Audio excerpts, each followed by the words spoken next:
नमस्कार दोस्तों, LD Yadav classes में आपका स्वागत है। दोस्तों, आज की क्लास में हम बीपीएससी टीआरई 4 टीचर वैकेंसी जो है उससे संबंधित हम कुछ भूगोल का इम्पोर्टेंट क्वेश्चन लेकर आए हैं, जिसे आप ध्यानपूर्वक देखिएगा, सुनिएगा, समझिएगा। अगर मेरा वीडियो पसंद आए तो लाइक, शेयर और सब्सक्राइब करना बिल्कुल ना भूलिएगा। तो चलते हैं प्रश्न की ओर। प्रश्न है कि खरीफ फसल की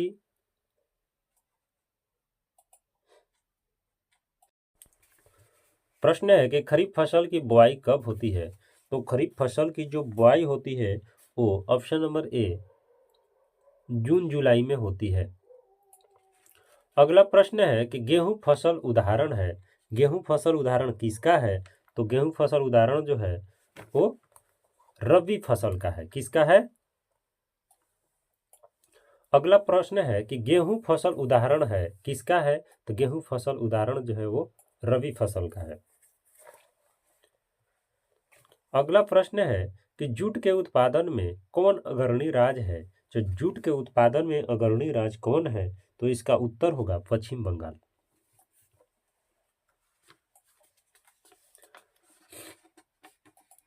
अगला प्रश्न है कि निम्न में से कौन गन्ना उत्पादन में अग्रणी राज्य है? निम्न में से कौन गन्ना उत्पादन में अग्रणी राज्य है? तो इसका उत्तर होगा ऑप्शन नंबर ए। इसका उत्तर होगा ऑप्शन नंबर ए। अगला प्रश्न है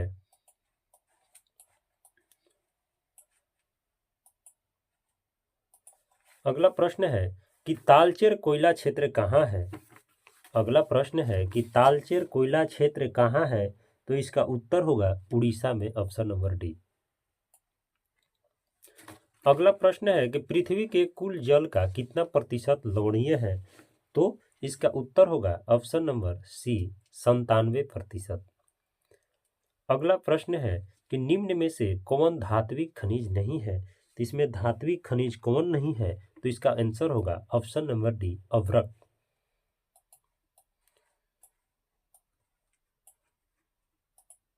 अगला प्रश्न है कि बाबा बुदन की पहाड़ियाँ किस राज्य में है? तो बाबा बुदन की पहाड़ियाँ ऑप्शन नंबर ए, कर्नाटक राज्य में है।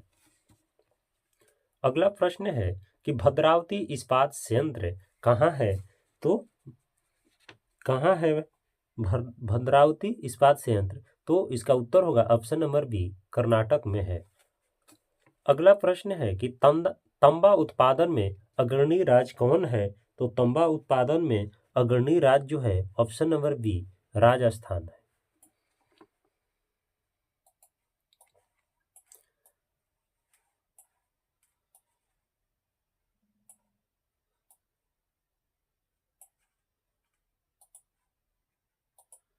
अगला प्रश्न है कि भारत का सबसे बड़ा तेल शोधक कारखाना कहाँ है? तो भारत का सबसे बड़ा तेल शोधक कारखाना है ऑप्शन नंबर ए, जामनगर। अगला प्रश्न है कि किस देश के आयु लिंग पिरामिड का संकीर्ण आधार पर शुंडाकार शीर्ष है? तो इसका उत्तर होगा ऑप्शन नंबर ए, जापान।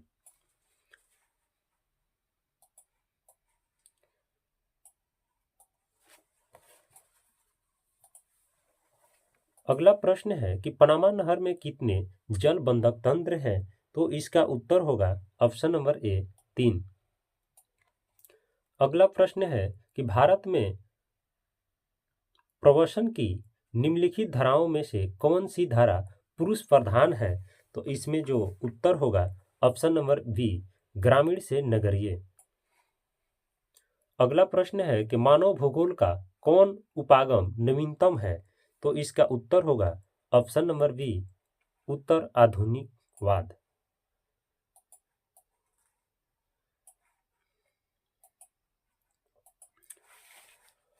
अगला प्रश्न है कि किस वर्ष भारत में टेलीविजन प्रसारण हुआ? किस वर्ष भारत में टेलीविजन प्रसारण हुआ? तो इसका उत्तर होगा ऑप्शन नंबर ए, 1959 में।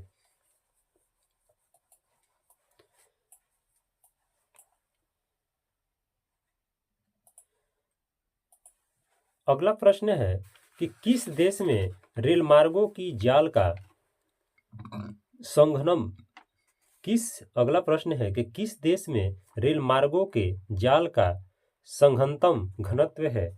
तो इसका उत्तर होगा ऑप्शन नंबर सी, संयुक्त राज्य अमेरिका।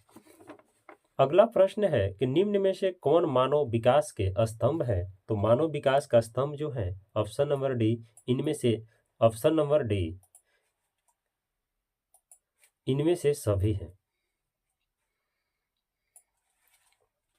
अगला प्रश्न है कि राष्ट्रीय जलमार्ग संख्या 2 का विस्तार है। क्या विस्तार है उसका? तो उसका विस्तार है ऑप्शन नंबर ए, सदिया से धुबरी। अगला प्रश्न है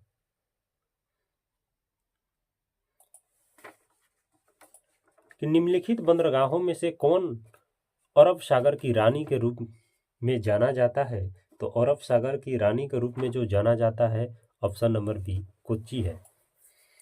अगला प्रश्न है कि परिवहन का कौन सा साधन दरवाजे दरवाजे तक सेवाएं प्रदान करता है? तो इसका उत्तर होगा, क्या होगा इसका उत्तर? सड़क परिवहन, ऑप्शन नंबर ए।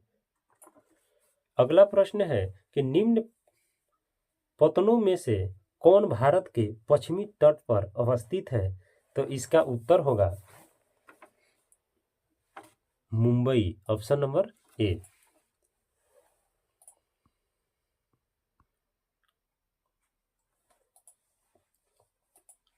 अगला प्रश्न है कि तारापुर किस राज्य में है? तारापुर किस राज्य में है?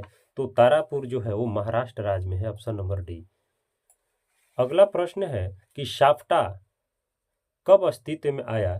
तो साफ्टा जो है वो ऑप्शन नंबर सी, जनवरी 2006 में अस्तित्व में आया।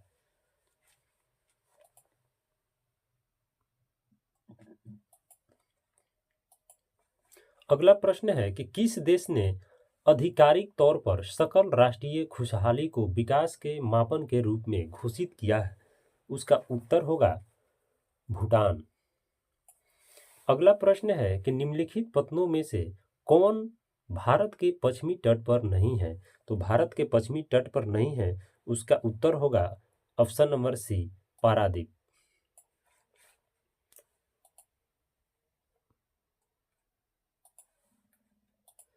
अगला प्रश्न है कि कौन प्रादेशिक व्यापार समूह से संबंधित नहीं है? तो इसका उत्तर होगा संयुक्त राष्ट्र, ऑप्शन नंबर डी। अगला प्रश्न है कि इंदिरा गांधी नहर परियोजना किस राज्य में है? तो इंदिरा गांधी नहर परियोजना जो है option number A, option number A, Rajasthan. अगला प्रश्न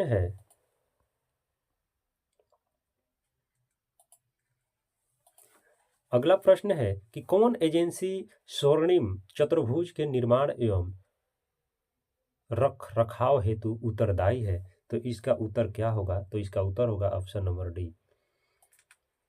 इसका उत्तर क्या होगा? तो ऑप्शन नंबर डी इसका उत्तर होगा। अगला प्रश्न है कि इटारसी उदाहरण है, इटारसी उदाहरण किसका है? तो इसका उत्तर होगा परिवहन नगर का।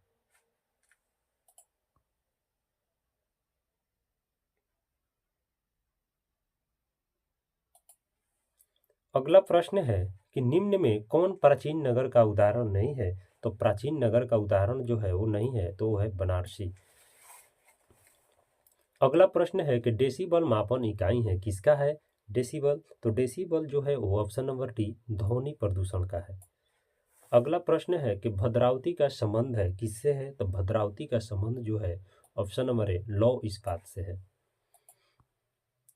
अगला प्रश्न है कि निम्न में से कौन रेडियो सक्रिय खनिज है? तो इसका उत्तर होगा थोरियम, ऑप्शन नंबर बी। तो दोस्तों आज की क्लास हम इतना ही प्रश्न से समाप्त करते हैं। धन्यवाद।